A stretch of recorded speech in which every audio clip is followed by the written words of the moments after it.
Bismillah, Assalamualaikum warahmatullahi wabarakatuh.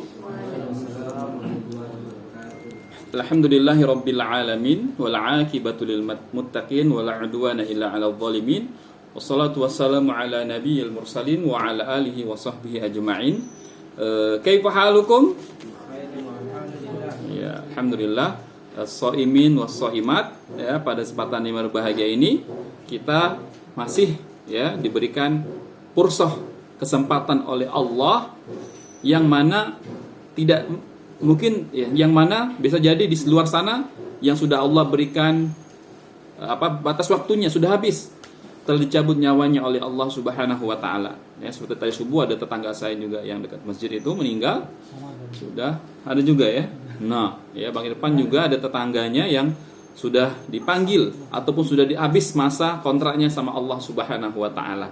Nah, untuk kita yang tidak tahu kapan, hari ini, besok, lusa, pekan depan, bulan depan, tahun depan, 2 tahun yang lainnya, maka tentu ini merupakan salah satu sebab ya ataupun satu kesempatan yang tidak boleh disia-siakan. Ya, bahwasanya apa yang Allah berikan kita ini adalah kesempatan kita untuk memperbaiki diri kita.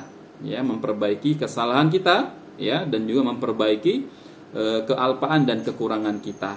Untuk itu penting rasanya untuk kita selalu mengevaluasi apa saja yang belum kita lakukan, apa saja yang kurang kita lakukan, ataupun apa saja yang perlu kita tinggalkan.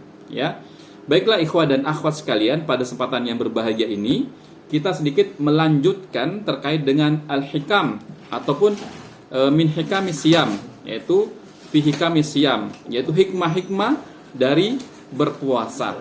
Pada pertemuan selanjutnya kita sudah menjelaskan dua sedikitnya hikmah berpuasa, yaitu yang pertama hikmahnya adalah merupakan ibadah yang mendekatkan diri kepada Allah Subhanahu wa taala. Ya, karena ini ibadah yang sir, ibadah yang sangat rahasia. Kenapa? Bisa jadi dia ngaku puasa namun bisa jadi dia ada duduk-duduk di warteg makan di siang harinya. Maka ini merupakan salah satu ibadah yang sebagai pendekatan diri takarrub kepada Allah Subhanahu wa taala. Ya. Yang kedua hikmahnya yang telah kita jelaskan pada pertemuan yang lalu adalah sebab dalam menjadikan diri kita sebagai seorang muttaqin. Ya, sebagaimana firman Allah jelaskan bahwa puasa diwajibkan agar kita menjadi orang yang bertakwa. Ya, takwa itu banyak hal. Teman-teman bisa pelajari apa saja sebab-sebab kita menjadi bertakwa dalam puasa itu sendiri. Itu pada pertemuan yang lalu. Pada kesempatan yang berbahagia ini kita akan membahas minimal 1 atau 2 lah hikmah berpuasa yang dijelaskan oleh Syekh Muhammad bin Shalih Al-Utsaimin rahimahullah rahmatan wasi'ah. Yang ketiga adalah dengan berpuasa, hikmah yang ketiga, kita memberikan kesempatan untuk hati kita, kolbun kita, agar lebih banyak untuk berzikir kepada Allah dan untuk berpikir. Kenapa? Karena dengan banyaknya li'anna tanawalu syahawati yastaujibul ghaflah, yang memenuhi syahwat kita, misalkan makan dan minum, berhubungan suami istri itu sedikit banyak menyebabkan kita lalai banyak makan, nongkrong di warung kopi, makan minum, atau di kafe, ataupun bercengkrama dengan istri atau suami, terkadang itu membuat kita lalai, ghaflah. Maka wa rubbama yuqassil qalba wa yu'mi 'anil haqqi, bisa jadi hatinya itu terlalaikan dan terhindari atau terbatasi dari perbuatan kebenaran. Walidzalika arsyadan nabiyyu, maka Nabi sallallahu alaihi wasallam menganjurkan kita untuk sedikit makan dan minum. Nabi memerintahkan kita sedikit makan dan minum. Makan ketika apa? Lapar. Berhenti ketika apa? Kayak kenyang, berarti sebelum kenyang, bukan. Jangan berhenti sebelum. Jadi bukan berhenti ketika kenyang, tidak, berhentilah berhentilah ketika sudah cukup. Kalau kenyang kan kenyang orang sampai kenyang enggak kenyang-kenyang, kan? Makan sebelum lapar, sesudah lapar, dan berarti ketika kenyang. Namun kenyangnya itu tentu perlu diperhatikan. Atau sebelum kenyang, sebelum kenyang kan? Sebelum kenyang, artinya cukup sepertiga apa? Sepertiga makanan, sepertiga udara, sepertiga minuman. Jangan, aduh, itu berarti udaranya udah habis. Gak ada stok untuk udara, jadi habis di makanan dan minuman. Sebagaimana sabda Rasulullah Shallallahu Alaihi Wasallam terkait dengan untuk mengurangi makan dan minum. Ma mala'a bnu Adam wi'a'an syarran min batnin. Tidak ada tempat yang paling buruk yang diisi oleh manusia adalah apa? Perutnya. Batnin min batnin. Ya. Kenapa ya bihasbi abni Adam laku lukaimatun yakminu sulbahu, ya, fa in kana la mahal fa thulusun li ta'amihi wa thulusun li syarabihi wa thulusun li nafsihi, ya, maka dia harus, ya, mengisi itu minimal tadi tiga porsi, sepertiga untuk makanan, ya, sepertiga untuk minuman, ya, wa thulusun li nafsihi, ya, dan sepertiga untuk, ya, li nafsihi, untuk dirinya, ya. Rawahu Ahmad wa Nasa'i wa Ibnu Majah. Jangan penuhkan semuanya makanan dan minuman. Ya, wa fi sahihil Muslim anna Hanzalah al-Usaidi wa an kana min kutabi Rasulullah sallallahu alaihi wasallam qala an-nabiy nafaqah Hanzalah. Faqala Rasulullah ma dzaka qala ya Rasulullah nakunu indaka tudzakiru bin nari. Ya, wa fi dalam sebuah hadis yang sahih, hadis sahih Muslim, annal Hanzalah itu seorang sahabat Nabi, ya, wa kana min kutabi Rasulullah, dia itu merupakan salah satu di antara penulis dari Rasulullah. Nabi itu biasa menulis surat kepada raja-raja, ya. Di antara penulisnya itu adalah Hanzalah al-Usaidi, ya. Qala lin Nabi, dia berkata kepada Nabi, nafaqah Hanzalah. Qala lin Nabiyyi, ya, qala fa Hanzalah faqala wa madzak. Ya. Qala ya Rasulullah, wahai Rasulullah, ya, kan ketika Hanzalah itu kan dia, ya, berkata kepada Nabi, bertanya kepada Nabi. Maka Rasulullah SAW berkata, ada apa denganmu Hanzalah? Ya, melihat kondisi Hanzalah itu, dia tuh bingung. Ya, Hanzalah itu keadaan bingung, kayak ada hal yang dipikirkan. Maka Nabi bertanya, ada apa denganmu wahai Hanzalah? Maka dia berkata kepada Nabi, ya Rasulullah, wahai Rasul, nakunu indaka, yaitu ketika kami bersamamu, kami mengingat neraka dan surga. Ya, maka ya seseorang kan ketika Nabi selalu ingatnya surga dan neraka, artinya pikir akhirat. Ya, hatta ka'anna ra'ya ainin, sehingga seolah-olah kami melihat neraka dan surga. Karena seringnya Nabi Shallallahu Alaihi Wasallam membahaskan dengan surga dan neraka. Namun, faidah kharaj, namun ketika kami keluar darimu, ya, fakharajna min indika afasnal azwat. Ketika kami pergi darimu wahai Rasulullah dan kami ketemu sama istri-istri kami, wal aulad, kepada sama anak-anak kami, was-saygan wad-dai'an, ya, wad-dai'ati fanasiyana katsiran. Maka hal tersebut membuat kami lupa kepadanya, membuat kami lupa sangat banyak dari surga dan neraka yang tadi sebenarnya dia bersama Rasulullah sampai seperti melihat dengan mata kepalanya. Ya, al hadisu fihi walakin ya Hanzalah sa'atan fa sa'atan. Ya. Jadi hadisnya panjang, ya. Maka Rasulullah bersabda kepada Hanzalah al-Usaidi, walakin ya Hanzalah, akan tapi wahai Hanzalah, sa'atan fa sa'atan. Yaitu bertahap, ya, bertahap. Ya, bertahap dalam apa? Memperbaiki, jangan sampai istri kita, anak kita itu melalaikan kita dari mengingat Allah. Iya. Maka ya, terutama yang sudah punya anak maupun sudah menikah, pasti merasakan terkadang jika bersama keluarga ataupun bersama istri dan anaknya, suaminya, kadang itu melalaikan dari mengingat Allah Subhanahu wa taala. Di antara hal yang melalaikan adalah dia pikirannya mencari ma'asyah untuk anak istrinya. Padahal jelas bahwa kita bekerja bukan untuk itu. Karena suami dan istri atau istri suami kita misalkan, istri dan anak kita misalkan merupakan sudah dicatat rezekinya oleh Allah. Ya, bukan dari kita. Jangan dari kita, bahwa rezekinya itu dari Allah Subhanahu wa taala. Ini waqala Abu Sulaiman ad-Darani, dan berkata Abu Sulaiman, inna nafsa, sesungguhnya jiwa itu idza ja'at wa atashat sofal qalbu. Nah, sesungguhnya diri kita ini jika merasa lapar dan dahaga, maka hatinya menjadi bersih. Sofal qalbu. Sofi itu bersih, al qalbu hatinya, waraqqa, dan lebih peka. Hatinya bersih dan lebih peka, lebih raqiq, lembut, peka, ya. Wa idza syabi'at amiyal qalbu, dan jika dirinya sudah kenyang, maka hatinya menjadi buta, ya, buta. Seperti sekarang kita lihat, ketika orang ingin terus memenuhi perutnya, maka semuanya dilakukan menjadi buta, ya, menjadi buta. Ingin memenuhi syahwat makan dan minum dan berhubungan suami istri, ya. Itu yang pertama. Yang ketiga, apa tadi? Dari hikmahnya berpuasa adalah memberikan kesempatan kepada hati kita lebih banyak berpikir dan berzikir, karena diri yang lapar itu lebih mudah untuk dekat sama Allah Subhanahu wa taala.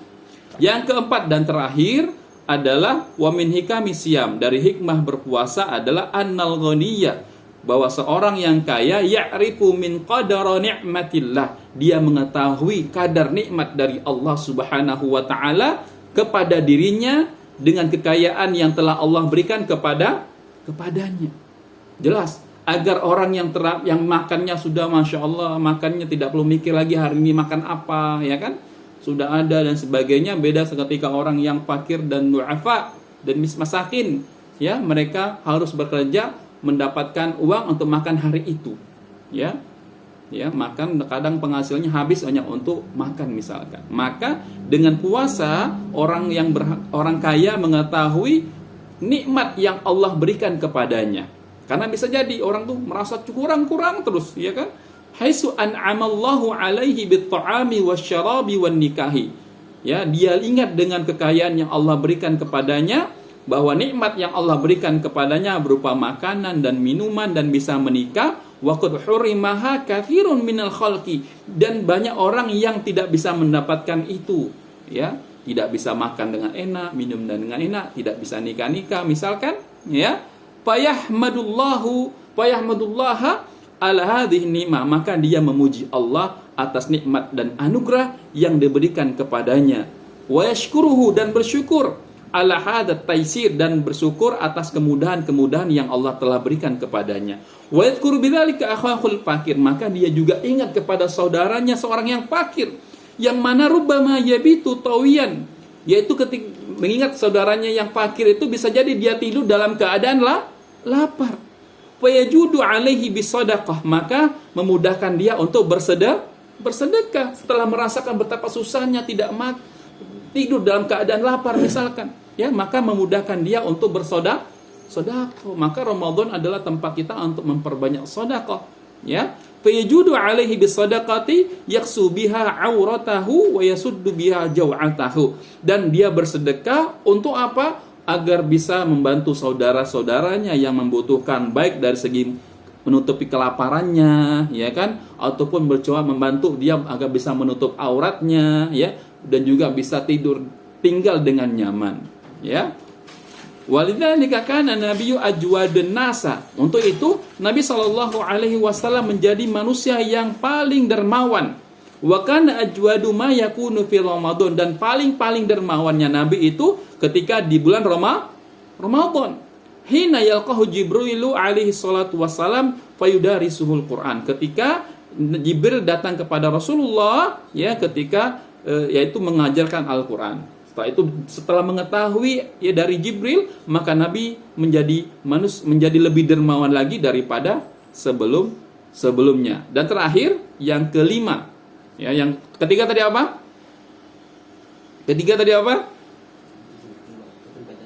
Apa? Memberikan kesempatan kepada hati. Iya, dengan berpuasa itu kita lebih mudah untuk berzikir dan berpikir.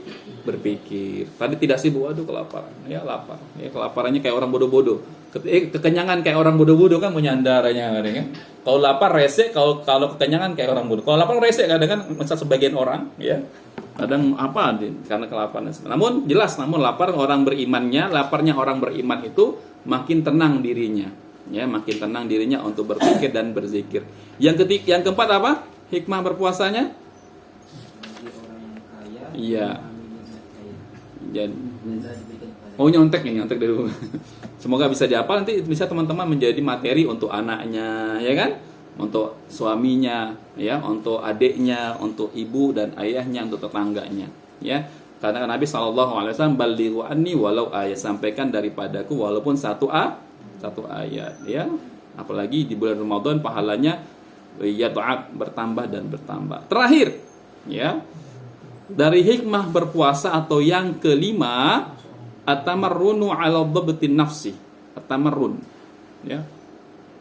Yaitu bagaimana untuk yang kelima ini, pembiasaan, ya, atas apa? Untuk menekan hawa nafsu kita, ya, dan juga membatasinya, wasaitara 'alaiha, membatasi, wal quwwatu 'alal imsak, dan kekuatan untuk menahan diri, bizamamiha, ya, menahan diri, berkekuatan, al quwwatu 'alal imsak, kekuatan untuk menahan hawa nafsu kita, hatta yatamakkanu minat tahakkumi fiha wa yaquduha ila ma fi khairuha wa sa'adatuha, sehingga memiliki kekuatan untuk menahan dirinya sampai dia mampu untuk mengambil hikmah, ya, dan juga mengarahkannya kepada kebaikan dirinya dan kebahagiaan dirinya. Sekali lagi, poin yang kelima adalah pembiasaan untuk menahan hawa nafsu kita, menekan hawa nafsu kita, sehingga nafsu kita ini dapat, ya, diarahkan kepada kebaikan dan kebahagiaan. Sekali lagi, inilah poin kelima, hikmah yang kelima terkait dengan hikmah berpuasa. Fa inna nafsa ammaratun bisu, karena nafsu itu selalu menyuruh pada keburukan. Illa ma rahima rabbi, kecuali orang yang diberikan rahmat dari Allah, ya, maka dia mampu untuk mengarahkan nafsunya kepada hal yang kebaikan dan kebahagiaan. Fa idza atlaqal mar'u li nafsihi, jika seseorang itu, ya, si orang itu selalu menuruti hawa nafsunya, ya, maka dia akan jatuh pada hal-hal yang dapat membinasakan dirinya, fil mahaliki, maka dia akan mudah jatuh kepada hal-hal yang dapat membinasakan dirinya. Wa idza malaka amroha, jika seseorang mampu menguasai nafsunya, wasaitara 'alaiha, dan menguasai, ya, tadi memiliki dan menguasai hawa nafsunya, maka tamakkana min qiyadatiha, maka dia mampu untuk mengarahkan hawa nafsunya itu ila a'lal maratib, kepada derajat yang tinggi, wa asnal matalib, dan juga kepada hal-hal yang, ya, tujuan yang jelas, tujuan yang tinggi, yang mulia. Ya, jika seseorang mampu memiliki dan menguasai hawa nafsunya, maka dia mampu untuk mengarahkan nafsu tersebut, maka dia mampu mengarahkannya kepada derajat yang mulia dan tujuan yang mulia. Ya, ini poin yang kelima, ikhwatal iman. Ya, maka evaluasi puasa kita sekarang ini sudah masuk puasa ke berapa? 12, ya? Ya kan, 12 kan? Ya, hari ke-12 Ramadan, ya. Maka yuk, apakah hikmah ini sudah terdapat dalam diri kita? Ya. Periksa, apakah dengan berpuasa kita sudah semakin dekat sama Allah? Yang kedua, apakah dengan berpuasa, ya, dia lebih bertakwa, ya? Dan yang ketiga, dengan berpuasa apakah dia mampu, ya, untuk lebih banyak berzikir, lebih banyak berpikir? Yang keempat, apakah dengan berpuasa kita bisa lebih mensyukuri nikmat Allah, ya? Lebih mensyukur nikmat Allah, bisa makan, bisa minum, ya, bisa dan sebagainya, ya, dan juga lebih membantu saudara-saudara kita, ad-du'afa wal fuqara wal masakin. Yang keempat, yang kelima tadi apa? Bahwa dengan berpuasa kita lebih mampu untuk mengatasi, menguasai, memiliki hawa nafsu kita dan mengarahkannya kepada hal-hal yang mulia dan tujuan yang mulia, ya. Terus evaluasi. Jika belum, maka segeralah perbaiki sebelum Allah Subhanahu wa taala mencabut nikmat yang telah diberikan kepada kita. Jika sudah, ya, 5 hal ini, dengan berpuasa dia semakin semakin dekat sama Allah. Dengan berpuasa semakin tinggi ketakwaannya. Dengan berpuasa, ya, dia semakin mampu untuk berzikir, banyak berzikir dan berpikir. Dengan berpuasa dia lebih mensyukuri nikmat yang Allah berikan kepadanya dan lebih peka dan peduli dengan orang sekitarnya, du'afa dan masakin. Dan yang kelima, dengan berpuasa dia mampu bisa untuk menjaga atau memiliki hawa nafsunya dan mengarahkan kepada hal yang diridhoi oleh Allah. Bersyukurlah, ya, Bersyukurlah karena itu nikmat dan anugerah yang sangat besar yang bisa jadi banyak orang yang terhalangi untuk mendapatkan itu semua. Ya, ini saja ikhwatal iman. Semoga materi kita pada pagi hari ini dari hikmah-hikmah berpuasa. Inilah tujuan kita berpuasa. Seseorang jika sudah mengetahui tujuannya itu, maka dia berusaha untuk menggapainya dengan sekuat-kuat mungkin. Ya, karena jangan sampai orang berbuat tanpa tujuan. Karena orang yang berbuat tanpa tujuan itu dia akan terombang-ambing. Ya, terombang-ambing. Kenapa terombang-ambing? Ya cuma sekedar ikut-ikutan, ya kan? Dia sekedar cuman karena orang lain melakukan, karena sekedar cuman untuk biar tidak dicemooh orang lain, ya. Maka itu adalah tujuan yang keliru maupun salah. Ya, maka mudah-mudahan dengan kita mengetahui hikmah dari berpuasa, kita semakin dapat memperbaiki puasa kita pada tahun ini lebih baik lagi daripada tahun yang sebelumnya. Mungkin saja yang dapat saya sampaikan, semua bermanfaat untuk diri saya pribadi dan ikhwas sekalian dan akhwat sekalian. Tentu dengan harapan semoga kita hari ini lebih baik lagi pada hari-hari sebelumnya, karena tentunya ini merupakan kesempatan yang bisa jadi terakhir bagi diri kita itu. Hadanallahu wa iyyakum jami'an dengan kafaratul majlis. Subhanakallahumma wa